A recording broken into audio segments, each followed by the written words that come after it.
It wasn't the prettiest and most elegant, but after three straight losses on the road, the Jets finally got back to winning ways in Vancouver.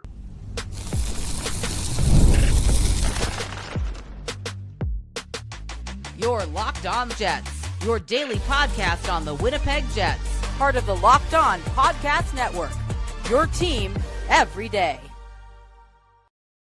Hey friends, and welcome to tonight's episode of Locked On Winnipeg Jets, part of the Locked On Podcast Network, your team every day, and now the #1 sports podcasting network. I'm your host, Harrison Lee, an avid Winnipeg Jets fan and an online blogger. You can follow me on Twitter at HLivingLoco and at LO_Winnipeg Jets. Thanks for making Locked On Jets your first listen of the day every day. If you like what you're hearing, be sure to like, follow, and subscribe on all of your favorite podcasting platforms and YouTube. Doing so, of course, is always free of charge and ensures you never miss another episode. Most of all, though, we just love and appreciate your support. Tonight's episode, a little bit to chat about here as the Jets finally got back to winning ways on the road. But against the Canucks, are you really impressed? Perhaps not. And I think if you look at how this game unfolded, there are still some, moments of concern for the coaching staff and for the Jets at large. And amidst all of this, of course, the team is still without Dylan Samberg, but he is apparently nearing his return to the lineup. Want to chat about what that's going to do for the team's overall play, and also chat about, the race for the playoffs, which, feels pretty well underway. And there's a lot more traffic for, the wild card spots and even the upper parts of the Central Division than I think I was expecting at this point in the season. So we'll dive into all of that in just a little bit. But before we do, wanted to let you know that today's episode is brought to you by FanDuel. Download the FanDuel app now by visiting FanDuel.com and win $300 in bonus bets if your first $5 bet wins. So let's start off with the Jets versus Vancouver.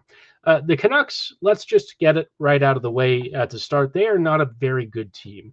They have been up and down the past several weeks. And underfoot, I just don't feel like they've been that consistent, that impressive. And what I saw last night from the Canucks was a team that would have these interesting sort of stretches, right? There'd be moments where they'd look really competent and have some good counters, but then you also noticed that they had moments where they just struggled to complete passes. This Canucks squad is beat up and not exactly in the best of shape, but yeah, it's just weird watching this team. There were stretches where they really put the Jets under some serious pressure and really didn't get anything out of it. So, are they good? Are they bad? I would say, they're not particularly great. They're just annoying to play. And, this was a game that if the Jets really are a better team, this is one that they kind of needed to come away with a win in. And more importantly, I think the Jets just needed to win in general because, the previous three efforts really were not that inspiring. I wouldn't even call this game, despite the scoreline, super impressive. I thought it was okay, but, the Jets started out really well. The first several shifts in the first period, Winnipeg was, belt to butt, kind of taking it to Vancouver, and it looked like they came out with a serious statement. It led to a very early Jonathan Toews goal, the exact kind that you wanted to see. Perfetti getting his first point of the season. Morrissey kind of cashing in on a great, high to low play with Toews, driving the net. It was a great play. And then the Jets immediately backed off and gave the Canucks a chance to claw back in. And just a few minutes later, the Canucks, scored and tied it. And then not too long after that, then took the lead. It was really frustrating, very annoying. And it's just sort of, this level of play that I think Arniel has been really upset with the past several games. This was, again, kind of the stuff that I think he was pissed off about. It happened against the Sharks. It happened against Anaheim. I don't know that it necessarily happened nearly as starkly against the Kings, but again, just not really acceptable levels of play for a team like Winnipeg that, again, last year won the President's Trophy. And we can keep saying, that they have had some injury stuff. 100% true, and I think that's really not something that's easily overlooked. But at some point, right, if this team is truly serious about being, a real playoff threat this year, they're going to have to demonstrate that right now, despite their limitations, they can find ways to rise above. And, thankfully, it being Vancouver left a lot of this game within reach. And after the Jets ended up going down, it wasn't too long before the end of the first period that they ended up clawing back in and grabbing the lead. So, at the end of the day, it's okay. But I just think that there are moments in this game where Winnipeg really didn't seem at the races, that engaged, and I think they were lucky in some ways. It could have gotten out of hand very quickly, but thankfully the Jets were able to maintain their lead at the end of the day and keep things going. And even with the goalie pulled, it wasn't enough to where Winnipeg was truly at its end and in danger of giving up the tying goal. Alex Iafallo, part of a line that I thought worked really hard with Lowry. I thought that line absolutely hauled butt. They scored the empty net goal. Probably deserved a lot more plaudits for their overall defensive work and forechecking. They were a menace to play against. I thought the Taves line looked very bright with Perfetti. I thought that trio was surprisingly good, and I came away impressed with their effort. I thought they looked really nice. The fourth line was there. If there's a group that I was really not happy with, it was probably the top line. They just were not very good. They had a couple of solid shifts here and there, and some of their power play work was really impressive. If you haven't seen the Velarde goal, watch the replay. Look at that; it was super impressive. McDavid scored a beautiful spinorama backhand goal, and Velarde was like, I can do that too. So, lovely marker for him. His sixth of the season already, and really impressive. Also happened to be Josh Morrissey's third point of the night. He had a goal and 2 assists. Great stuff from Josh, man. He has been an unbelievable force. But this top line, again, at 5v5, I just was kind of pissed off at them. And I don't really say that often. And like a measure of me is not really wanting to throw them under the bus because, for several weeks, they were the only ones really carrying the offensive load. But at the end of the day, right, they're supposed to be the guys who are your top players and your top stars, and they want to play together. They want those minutes. So, at some point, you're going to have to make sure that you earn them. And I'm worried that Scheifele's recent performances are putting his trip to Milan in question. The lack of defensive awareness, some of the mistakes he's made, some of the turnovers. This stuff will happen to any player out there. But when you are a bubble guy on Team Canada's roster, really trying to make a case for why you should be selected, it is hard to make your cementing position on the team when you are having a streak like this not long before selection. So I really hope that he turns things around quickly, gets back to his usual standard of play. I really want to see him in Italy, man. I want to see him, in Team Canada colors. That would just be the most amazing thing. Morrissey should be a lock for the team. Hellebuck will be for Team USA, and maybe even Kyle Connor heading over. It really needs to be Scheifele going too. I really would be upset if he doesn't make it happen because there's just this streak here, at the end of the calendar year that suddenly puts him into question against guys like Suzuki and a few others. So hopefully whatever happens over the next few weeks does not ruin his selection from Team Canada. He had such a brilliant start, and I would hope that he continues his top-end form, not only to help, the Jets keep winning, but also that he, frankly deserves to go, and it would be nice to see him suit up for the Olympics. So cross your fingers, hope that happens. The Jets came away out of this game 5-3 winners. Not the most impressive win, but it is what it is, right? Sometimes, it's just important to get the points and sort through the details later. And those details need to come before the Jets play again tomorrow night. So lots of stuff to consider, but hopefully Winnipeg is feeling at least a little more confident in itself after, a stretch of games where they just really didn't look at the races at all. And of course, tomorrow they'll have to face the Kraken, who have already beaten them once this year. Yeah, going to be an interesting rebound after, what we saw in the first 3 games of this road trip. And now they have to come back and follow up a big win in Vancouver with another big win against a team that has, frankly, defended surprisingly well this season. But, one big thing that could help the Jets is that Dylan Samberg is almost healthy and might even be ready at some point in the next couple of games. We'll chat about his return to the lineup coming right up. When I'm hydrated, everything just works better. My focus, energy, mood, even my skin. That's why I've been using DripDrop. It's a doctor-developed hydration that keeps me running at full power no matter what my day looks like. DripDrop isn't just your average sports drink, though. It delivers 3 times the electrolytes and half the sugar of leading brands, using a science-backed formula trusted by medical professionals, firefighters, and over 90% of top collagen pro teams.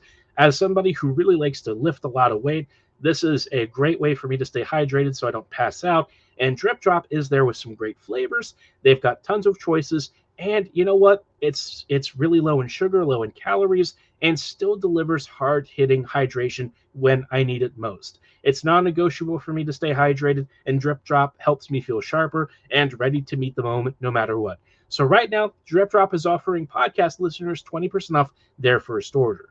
Go to DripDrop.com and use code LOCKEDONNHL. That's DripDrop.com, promo code LOCKEDONNHL for 20% off your first order. Stock up now before the heat hits hard, and keep your body and mind performing at their best with DripDrop. Hey friends, and welcome back to this episode of Locked On Winnipeg Jets, part of the Locked On Podcast Network, your team every day, and now the #1 sports podcasting network. Thanks for rejoining us tonight as we're chatting a little bit about the Jets. And Winnipeg right now is trying to make it through this stretch of play. They've been kind of up and down the past couple of weeks. We know that, the past several games haven't exactly seen the team at their best. It just is the way it is. Winnipeg, I think, has looked, more like what we sort of expected this team to coming into the season. I expressed a fair bit of skepticism around the offseason moves.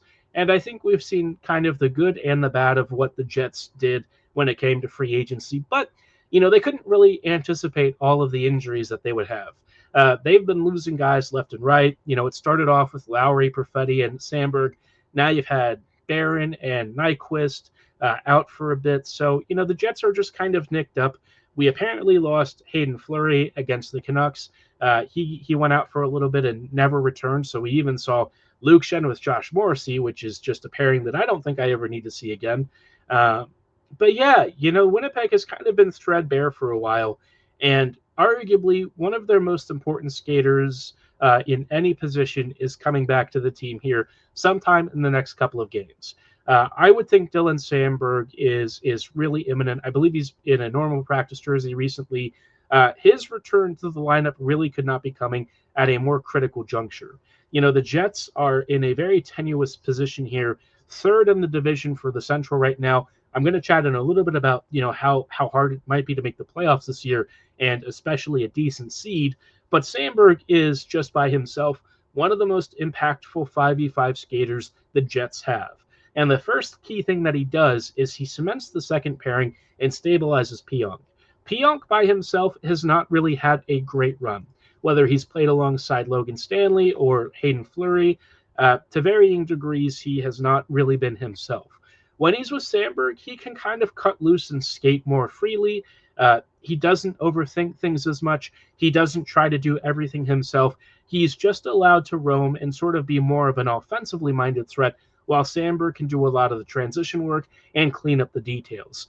With Fleury and Stanley, it's really not been that case. I feel like the Stanley-Pionk pairing has been better as of late, but still defensively, you notice a lot of the same issues, right? It's just that offensively, they're able to still slap the puck pretty hard. But Pionk really hasn't been scoring any goals. He hasn't really looked himself offensively either. And defensively, you're not seeing a ton of great moments. So Samberg coming back immediately is a critical position here to fill. It also sort of puts the third pairing in a better spot where you're not going to have all three of Shen, Stanley, and Fleury getting minutes at the same time. I appreciate how hard they all work, but I think we all know that defensively, the Jets have one of the worst blue line units in the league when Samberg's out. It just is the case. I appreciate how hard everyone fights to block shots, to be physical and stuff, but I think what we've seen with this Jets back end, how it has struggled to exit the D zone, how it keeps turning pucks over, and how it also stifles some of the 5v5 play because Winnipeg spends too much time on its own end. It's a real serious problem, and it probably means Chevy also needs to find somebody either at the trade deadline to supplement this group, or they give Elias Salamanson some minutes and see if he can't earn a third pairing role with this team and really stabilize the right side of it. The Jets are vulnerable, and I feel like that has been very apparent as some of these injuries have started to mount. But Samberg really is one of the most important pieces. And watching the games last year and this year without him, this team has frankly just not looked the same. There aren't many players on this team that I would put at his level of importance and significance, especially to the 5v5 play. But Samberg kind of feels like a linchpin of everything the Jets want to do. I'd put him up there close to Morrissey, close to Shifley. Hellebuck is obviously always going to be first for this team, but Samberg is not as far off as he used to be. He is very clearly one of the biggest anchors for the squad and somebody that the team really relies upon and rallies around. You'll also notice that he's going to come back for the PK, and for the PK unit that has really started to get a little leaky as of late, that is the best news possible. The Jets PK was not going to be first in the league forever. They've conceded a few more opportunities recently. Getting Samberg back, who is one of the most effective PKers on the team, really could not be happening at a better time. We're also nearing the returns of guys like Nyquist, which is great. Goose, I thought, started to look a little more at the races recently. Before his injury, that was really unfortunate. Not really sure what happened to him. They never quite said. But, Nyquist is a really important part of, Winnipeg's future bottom six this year. I think he adds enough finishing talent to be interesting. He's had a couple of solid, assists and stuff. Just a relatively smart player where if you put him in the right position in, softer minutes, I think you get some really nice value out of him. And he also gives the Jets a little bit more scoring punch over maybe some of the existing lineup that right now, let's be honest, is very forechecking heavy. Morgan Barron is still a little bit further out. There's not really been a huge update on his progress other than that he's still, getting back up to speed and, trying to get up to physical fitness again with some skating, but I don't know that he's super close. Barron, for his part, is kind of important for the Jets' bottom six in PKs, so hopefully he heals up. I just think that we've seen, this team really trying to hold on for as long as possible. And now they have almost all of their most important pieces who are injured back. So that is, a huge relief for this team. I think it's going to be a big deal going forward for Winnipeg. And hopefully, as they get ready to face a really daunting, next couple of months before the Olympics, this should be an opportunity for Winnipeg to try and cement its playoff aspirations. I still have skepticism about how far this team goes in the postseason, but the first thing is just stamping your ticket to the dance, and you can sort of figure out the rest a little bit closer to the postseason. Right now, priority one was to survive. They've done that. They're 10-6. It's an all right record, probably a better one than they deserve, given the level of play, the injuries, and how the rest of the league has done. And now they at least have given themselves a pretty nice margin for error and a platform to build off of as guys continue to get healthy, as this team starts looking better and better. And hopefully, this all leads to better things for the Jets over the next few months. Amidst all of that, of course, I was talking about their playoff aspirations and sort of where they are. Surprisingly, the Western Conference this year has started off, maybe not surprisingly, but I wasn't anticipating just how close the standings would be for a lot of teams that are just outside the postseason. I don't know if it was this close last year. I felt like there was at least a little more separation between the wild card teams and the squads out of the playoffs, especially this early in the season. But like the difference between, say, seventh in the wild card standings and first, which is where Chicago is 2 points. That is kind of crazy, right?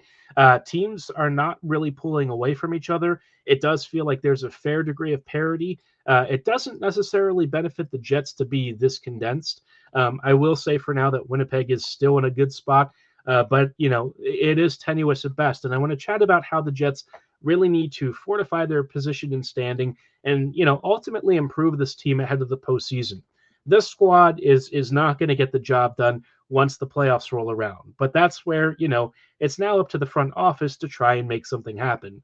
We'll chat about maybe some thoughts about that, who might make sense to target, and what the Jets kind of need to do to get themselves in a better spot, ready for the postseason as we're, kind of getting towards that first real milestone of American Thanksgiving. Right now, the Jets are going to be in a playoff spot by then, but, you never want to count your chickens too early before they hatch. So we'll talk about all of that in just a brief moment.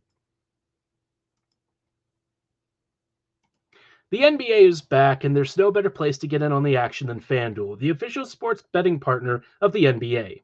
Even if you miss the start of the game or want to ride the hot hand, FanDuel has live bets on everything from who will score next to fourth quarter comebacks. And you can even combine your live bets into a same game parlay for a shot at a bigger payout. It keeps every game exciting, especially when your team's making that late push. If you're somebody who prides themselves on understanding player stats, team stats, or diving into big head-to-head matchups, this is your chance to use your knowledge and flex it to big wins. Maybe you even know who's going to be the league MVP this year. No matter what, though, you can always win big with FanDuel. And right now, FanDuel is giving new customers $300 in bonus bets when your first $5 bet wins. So head to FanDuel.com to sign up and play your game with FanDuel, the official sports betting partner of the NBA. Hey friends, and welcome back to this episode of Locked On Winnipeg Jets, part of the Locked On Podcast Network, your team every day. Every day, thank you so much for rejoining us in tonight's episode as we're just wrapping up really quickly with some thoughts on Winnipeg and their playoff aspirations. Obviously, this year is fairly competitive and condensed. Just look at the Eastern Conference. Everyone in the playoffs right now is hovering between 19 and 22 points. 23 points is the max right now on the Eastern side. New Jersey is currently first in the East, but that is a very, very tenuous gap. We're even seeing teams like Montreal and Boston leading the division in the Atlantic. Might spend some time later over the next few weeks kind of talking about some really interesting early season results for some of these teams that I don't think anyone was anticipating. I definitely did not have either the Habs or the Bruins leading the way for that division. So fascinating stuff. And of course, the teams that are out of the playoffs, right now there's a ton of them that are within 1 or 2 points of the wild card. And if you look at the West, a lot of the same story is happening there. Now, I do think like in say the Central, you have a little more stratification in terms of like the number one seed, which is Colorado right now. They are the best team in the NHL. They just beat the Ducks, who are one of the other best teams in the league, and they did so in, I would say, pretty convincing fashion. Colorado is that team. They're looking scary again. We knew that they would eventually kind of sort things out. They are paving the way. And right behind them, you've got the Stars, and a little bit further back, and I wouldn't say that close, you've got the Jets at 20 points. Winnipeg is in an interesting spot right now because we haven't really seen this team's best. We know that for a fact because, they haven't even had a healthy lineup to start the year. They've been missing at least 1 or 2 guys almost the whole way through, which is not ideal. But the Jets have still got themselves to a 10-6 record. Their goaltending, I think, has really done a marvelous job. The top line for a good stretch of this early part of the season was playing extremely well. The top D pairing, I think, has done an immense job. DeMello and Morrissey together have been unbelievable. And even now are still putting up some strong results. And of course, the goaltending duo of Hellebuck and Comrie is pretty dang unbeatable. So the fact that the Jets are in a playoff spot right now, given this situation and how they've overall played as a team, is pretty miraculous. They're going to have to sharpen things up, though, very quickly. Right behind them, they've got Chicago in the first wild card spot, just a point behind them. I did not have the Hawks being here. I did not think that they were going to turn it around this quickly. And if you look under the surface, they haven't really. It's just that Spencer Knight's kind of playing like a shadow Vezina candidate. So Spencer has probably been one of the league's best performers over the past several weeks. He has been saving far more goals than expected and has kept this Hawks team really afloat. So, yeah, big surprise there. You've also got just, a game or two behind Utah, Minnesota, and even the Blues are technically still within reach. St. Louis, though, has really looked off the mark, so they are more likely to miss the postseason. but teams like Minnesota and Utah and even Chicago could start to make life very tricky for the Jets if any of them maybe have a little bit of a hot streak. Of those squads, Utah's probably the one that concerns me the most.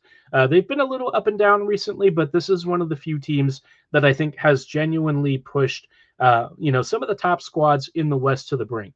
I think their record is maybe not quite reflective of how well they've played at times. But again, it's still fairly early in the season. We haven't even hit the 20-game mark yet, so take the standings with a slight grain of salt. But I think it's just worth seeing that, the Jets really need to improve their 5v5 play and get the squad in a better spot sooner than later. And I wonder if the Jets actually need to think about how they might make a trade a little earlier in the season.